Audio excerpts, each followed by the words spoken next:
Look at us, Rufus. Look at us. What a nice couple. Yeah. We have kids one day. Sorry. We should. So welcome, everyone. So let's talk about creativity. What are the new creatives? What they can do today? Okay. So the new creatives. Usually, you are talking about people who are connected.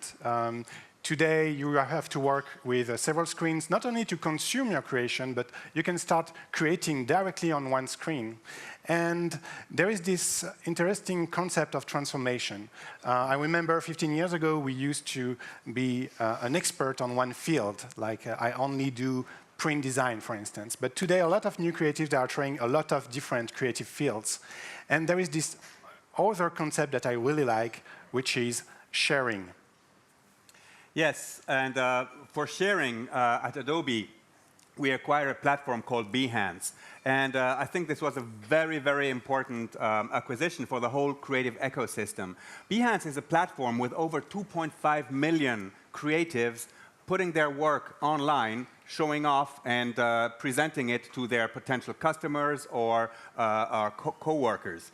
And one thing that's interesting also with Behance is that there's the possibility to publish work in progress. So as designers are working, they can publish their work in progress. And by the way, our jammers inside of the cage are publishing their work in progress every 20 minutes so that people online can follow how they're coming from an idea to a finished product. And that's fantastic because in Paris and London, for instance, the creative jammers, they received feedback from New York, from Tokyo, all over the world, thanks to Behance. Yeah, and talking about all over the world, there is a page on Behance, it's behance.net/facts, where we see these incredible numbers that are growing every day, and we have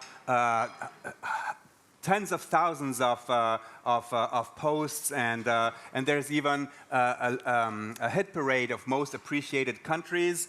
Is Sweden in there? Not yet. No, not yet, but maybe today. Yeah. Right? So tonight? Tonight, yes. Okay. You publish your work and get it appreciated. And there's over 172 countries inside of the network. And you know what? As a creative person and as a designer, I really like being able to communicate to others what I'm doing and get their feedback. I can even create a little circle of friends, of people I trust, so that I can get only their feedback instead of getting the feedback from the whole world. Another concept, and this is a constant that we have seen with the new creatives, it's about transformations, or what I call mutations. So you have a lot of photographers who are today filmmakers, and you have also a lot of animators who became motion designers. And also, thanks to technology and thanks to the Creative Cloud, in some cases, we can enable these mutations. If you take this fantastic product, which is Adobe Muse, which is part of the Creative Cloud, it enables a print designer to become a web designer. And Adobe Muse is a fresh new product, but just in 2013, 500,000 websites have been published with Adobe Muse. So it's a huge success, but it really shows that the new creatives, they want to reinvent themselves. And in this case, a print designer can become a web designer. There is this other very interesting concept, which is called ideation. Well, it's ideation, Michael. I tried to teach you in London that you say ideation. I even wrote down the phonetic. Oh, thanks. Right? Ideation. Ideation. Ideation. Yes. It's not radiation. No. Okay, ideation. The thing is that when you have an idea in mind, usually you still sketch something, you still draw using a pen and paper. So this is why Adobe is working on a new generation of devices, actually. It's a project called Michaël and Napoleon, which is basically a stylus and also a ruler for your iPad. So this is still a prototype. There are only, I think, 20 prototypes in the world. You can find some videos on YouTube if you want to see how it works. This is something we unveiled last year. Yes, well, Michael, I have a surprise for everyone today here. I was actually in San Francisco a few weeks back, and I brought Michaël and Napoleon with me so that everybody can see how they actually work, okay? So Mighty and Napoleon. And please show us how it works, Michael. Thanks. Or maybe you can show it to the crowd. To the crowd, okay. Yeah. So this is Napoleon because it's very short, okay. And Mighty because it gives you the power to draw on the tablet in ways that were previously impossible. And well, now we have the canvas open, or not? No, not yet. No, not yet. Okay, the camera just went very off. quickly. Okay, that's the trick. The live experience. Yeah. And okay, we're gonna make it. It's gonna work. Yeah. What's happening? Oh. Let me launch it again. Sorry. Okay. You turned it off, right? Yeah. Now it's Yes. off. Now it's Can on. you use the camera? Do you want me to turn it on for you? I think I Okay. can turn it. Yeah. Thanks. Okay. Let's here we see. go. Okay. Here we go. That's All my right. hand. Okay. Okay. Perfect. So Good. let's see Mighty and Napoleon in use. Uh-huh. And this is actually the prototype number 14. Okay. Yes. Good to know. Yes. So this is the Napoleon, and what is beautiful is that, of course, with Mighty, just the stylus, of course, I can draw. Okay, you can change the brush if you want to play with some paintings here. But the beauty is that when you put just Napoleon here, lines appear. So thanks to this, you can draw straight lines. Okay, it's super sharp, but not only lines, because if I tap here on this button, then I have a circle, okay, and be super precise to sketch my ideas. So not only basic shapes, okay, I could go here and choose something French, okay. French curves, yeah. I thought you'd choose the French curves. Yeah. So it can be useful to do something like this. Here we go. Or also you can use stems. So stems is something very funny, like the Herman Miller chairs. Okay, so just tell me which one you like. It can be this one, this one. Yeah, this one I like, yeah. Okay, and then if I double tap, boom, I've got the chair. So you can imagine that at some point you can create your own stamp and just sketch your idea. So let me put 3 fingers and move back in time. So the sound is not in the app, okay? So, yeah. So that's very useful, but also you can use it if you are an architect.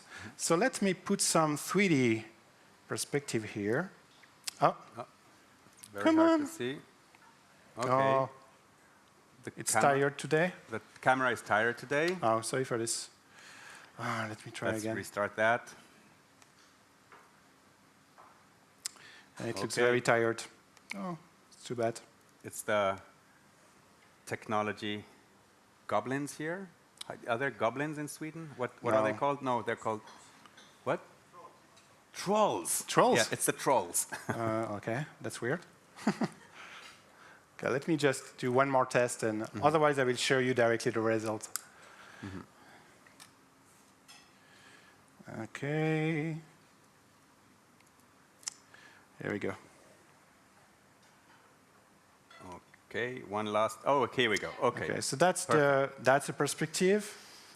I say okay, and then every time you will put Napoleon on the stage, it will directly snap to the perspective, so that you can draw straight lines but following the perspective.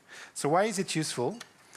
I will show you something I've done with Mighty and Napoleon, something like this. Okay, thanks to the perspective grid, but you can also do something more arty, abstract, or why not sketch an app? You know, I was also working on this concept of an espresso cup from the Creative Cloud logo, and at any time I can directly share it on Behance to get some feedback, and maybe someone, you know, in Stockholm will help me to produce my idea of this espresso well, cup. it's actually somebody in Stockholm can help you with that. I hope so. Yes, and it's me. Oh, okay. Thank you.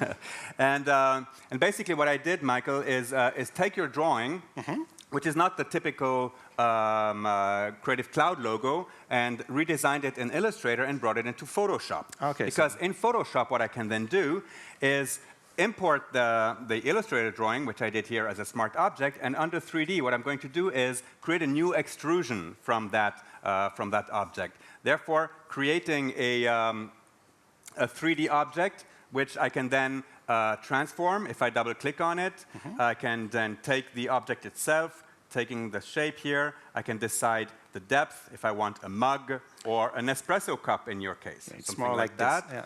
And then I can also go in here and change the taper, because it goes down a little bit like this. Okay. Beautiful. Does that look good for you? Yeah. It looks pretty much like your sketch. And then I can even go in here and change the roundness of the shape. So simply by clicking here, I can change the shape so that the edges are rounded. Okay. And then I can go in here and take the various surfaces and decide that, for example, I want to create a plastic cup in white plastic. And as simple as that, I can then apply the texture to it. But I can, of course, also check the object by changing the lights, see how it reacts. I can then use that 3D object in a 2D image and create an advertisement for it, for example. Or what I really like in Photoshop CC is the fact that I can now go beyond just seeing the object in Photoshop. Let me explain. Let me go back here to my layers and turn this one off, because I'm going to take this cup that I've created earlier with a bit more texture. And by selecting this cup and going into the 3D properties of it, I can, there we go. I can select the cup, the scene, let's say like that. And up here, there's a new button that allows me to go into 3D printing. Nice. Okay? So not only am I able to see the object as it would look like in printed in 3D, I can still look at it and turn it around. But then I can choose how I want to print it. I can choose to, there we go. I can choose to print it on my own 3D printer, like a MakerBot, for example, but I don't have one. But Me neither. So there's a service that we've partnered with, which is called Chaize, which allows me to print elsewhere and have the things then sent to me. So let's see how that works. I'm going to take Chaize. I can choose what type of materials I want to use. I can have ceramic, I can have metals, I can have all sorts of materials that I print in 3D. And then when I press this button, what Photoshop does really, it takes the 3D object that I've created there, and bear with me, I'm not saying that Photoshop is a 3D modeling application. It lets you do very simple 3D extrusions like I've just shown you, and enable you to print also these 3D things from other applications or created inside of Photoshop. So it means that you can use another app to model your object, but then Photoshop will analyze the object to see if it can be printed. Yes. Okay. So here, for example, I have the Chaize window, and the cool thing is that it also renders how the 3D printing would look like, because it goes in layers. Okay, so there will be some imperfections maybe on the side, and Chaize, the algorithm shows me that. It even gives me an estimated price for it. Okay, and then I simply say export, and we have a video of what actually happens once we export it. Okay, that's a MakerBot. That's actually printing the object in 3D. Okay. This is exactly what would happen at Chaize.com. And that's great, because they have this very expensive printer, but from Photoshop, you just send the model, and eventually Chaize.com will ship it to me one day. Yes. Oh, here they are. Oh, look at that. Oh, thank you, Chaize. Oh, thank you. So fast. That's so fast. Incredible. And see, here we go. And this is the object that we've printed using this exact technique. So what is fascinating about this whole workflow is that we can go from an idea, from ideation, Michael? Thank you. Yes. From ideation to production in a very, very easy flow using the Adobe Creative Cloud. Yeah, that's really the goal of the Creative Cloud, is being this partner in your creative process. And we have fantastic news for you who are in this room. Chaize is actually an Adobe partner, so check your emails after the event, because we will send some credits so that you can create your own object and ship it to Chaize.com and get the object at home. So watch for your emails. And if you don't feel creative, you can even print Michael's cup. Yeah, yes. I will be happy, but You don't have to. So yeah, so that's the Adobe Creative Cloud today. It's of course the access to the best creative applications such as Photoshop, CC, Illustrator, InDesign, but it's also a set of services to innovate. And what is very important is this concept of sharing, because all the creatives today are connected, and thanks to Behance, you can shine on the web, okay? You can show your creations, but also you can make connections, you can get feedback from creatives all around the world, and that's really great. And also, thanks to the Creative Cloud, you can have mutations. So everyone in this room today can become an object designer, you know? Like 2 weeks ago, I was a traditional designer, okay, sketching some stuff on paper, but now I have my Creative Cloud cup, okay? I'm like Philip Stark, okay? Not yet, but you can become an object designer, and that's what I really wanted to tell you, and that's also the aim of this tour, is to make this new creative shine, and I'm very excited because tonight we will have fantastic speakers, and also we will discover at the end of the evening the creations from the jammers. So have fun, and we see you at the end for the Creative Jam Award ceremony. Thank you. Have fun.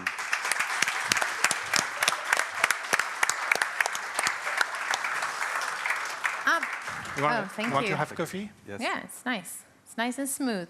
I'm curious about the creative process because both of you have been working as creative designers for a long time. Just tell us, what was the experience like working in this kind of free, sketchy fashion that you just showed us?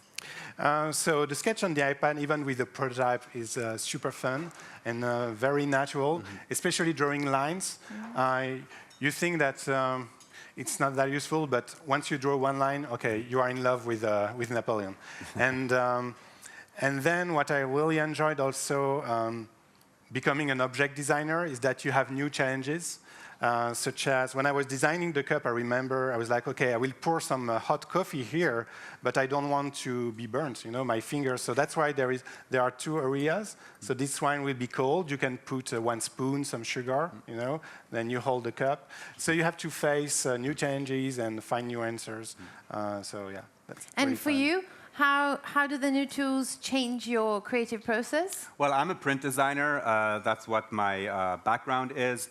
And I find myself more and more using other tools, such as Adobe Muse, which you mentioned, to create websites without having to code them, and Photoshop to create 3D objects like Michael was thinking about, and using Photoshop to print those. It's really opening new horizons in the possibilities. In what ways? Tell us more. How does it change your creative process? The creative process is always the same, the creative process, because you have an idea and you want to realize it. And the thing that was missing in the past was maybe you didn't have the right tools to push your idea through. And now you do. Now you have really everything that you need to publish your work on any media. And that media can be the web, print, film, and 3D object designs. So it's really fascinating. Mm-hmm. I know I'm not supposed to really ask, but will we be able to buy these new tools, also the physical ones, in the stores? So this is something I wasn't supposed to ask that, but I'm really curious. They look fantastic. Oh, there are still prototypes, so I guess the final products will be even more beautiful. We announced these devices last year, and we just said that they will be available in 2014. So we are still working on it. Great. Do they make you exciting? Hands up. Do you want this? Yeah. No. Great. My prototype. Is the audience allowed to come up when we're done? And can you do an even deeper demo? Absolutely not. Okay. No, I guess we will just mingle after the event, and of course we'll be happy to answer any questions. And answer any questions, show you how it works. Thank you for coming to Stockholm. See you soon. You'll be back on stage. Thank you. Thank you so much.